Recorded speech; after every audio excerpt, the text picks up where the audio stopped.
सब कर देगा भगवान। तो भगवान कह रहा है तो घबराए क्यों, तो आगे तो बढ़। ये भक्ति का जो मार्ग है नी, इस मार्ग पे तुझे गुलाब फूल बिछाए हुए नहीं मिलेंगे, इस मार्ग पे तुझे कांटे बिछाए हुए मिलेंगे, लेकिन चलना पड़ेगा, चलना पड़ेगा तुझे। भक्ति का मार्ग बड़ा कठिन है, बड़ा कठिन है, आसानी से नहीं निकले धन।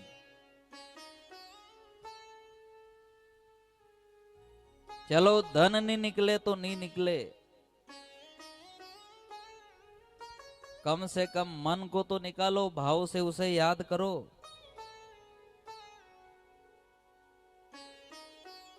और मैं विश्वास के साथ कह रहा हूं कि जितने भाव से आप भगवान के भजन करोगे, जितने भाव से आप परमात्मा को याद करोगे, भगवान उतनी ही भाव से भरी हुई नौका आपके लिए भेजेगा। और इसीलिए अपन यहाँ आया है कि लग 84 योनि बिगड़ी सो बिगड़ी, अब ये योनि ऐसे सुधार ले कि ऐसी नाव आए कि उस नाव में बैठकर मैं मेरे परमपिता परमात्मा के पास चला जाऊं। और नाव को सुधारने के लिए तो अपन यहाँ आए हैं। ये लग 84 योनि में जो हमने पाप किया है, पाप का पोटला हमारे सिर पर है।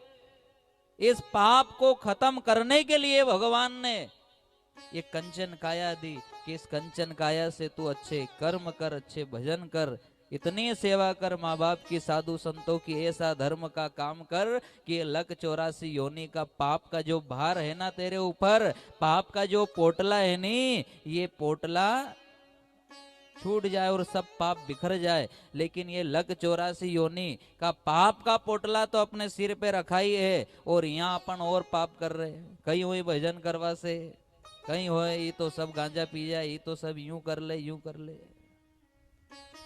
यानी कि वो लग 84 योनि का पाप का पोटला तो पड़ा है सिर पे, और यहाँ और भी पाप का पोटला बांधे। अब विचार करो, अपन यहाँ पाप का भार बढ़ाने आए कि भार खत्म करने आए? खत्म करने आए हैं। और कथा श्रवण करके यही तो समझना पड़ेगा, हम सब बड़े किस्मत वाले हैं साहब, बड़े सौभाग्यशाली हैं कि कथा सुनने का अवसर मिल रहा है। क्योंकि भगवान की जब तक कृपा ना हो, जब तक कथा सुनने का अवसर भी नहीं मिलता है।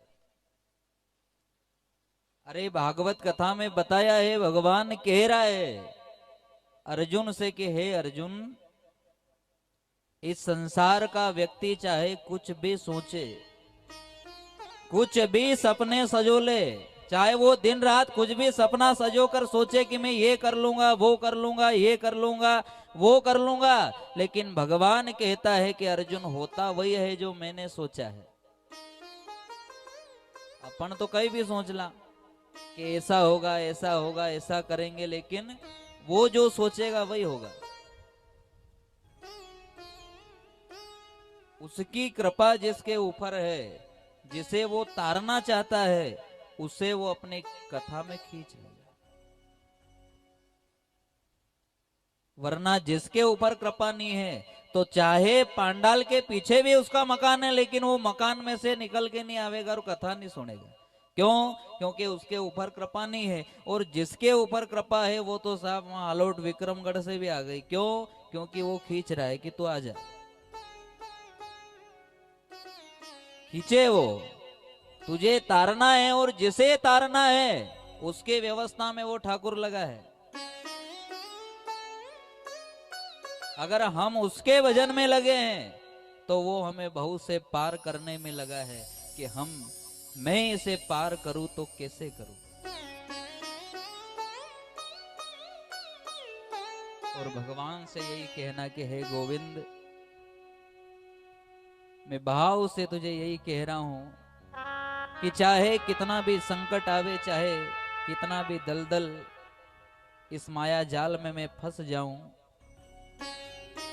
लेकिन मेरी एक ही प्रार्थना है कि मैं तुझे भूलूं नहीं।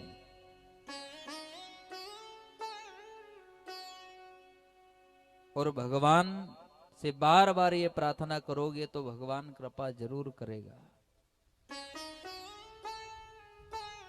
अरे आज तो तेरी कृपा से मैं सत्संग सुनने आया, आज तो मेरा मन लग रहा है तेरे भजनों में, आज मेरा मन तेरी कथा सुने के बिना रह नहीं पाए, लेकिन फिर भी कल का मुझे भरोसा नहीं है।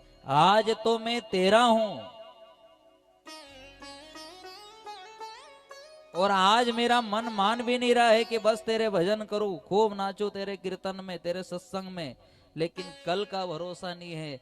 आज इस सत्संग में, इस भागवत कथा में मैं भाव से तुझे यही कह रहा हूं कि हे गोविंद, अगर मैं तुझे भूल भी जाऊं तो तू मुझे मत भूलना, क्योंकि आज मैं तेरे से जो डोर लगी है, और डोर लगी है तो आज कह रहा हूं कि तू ये डोर टूटने मत देना, और अगर ये डोर टूट भी जाए और मैं तुझे भूल भी जाऊं तो तू मुझे मत भूलना।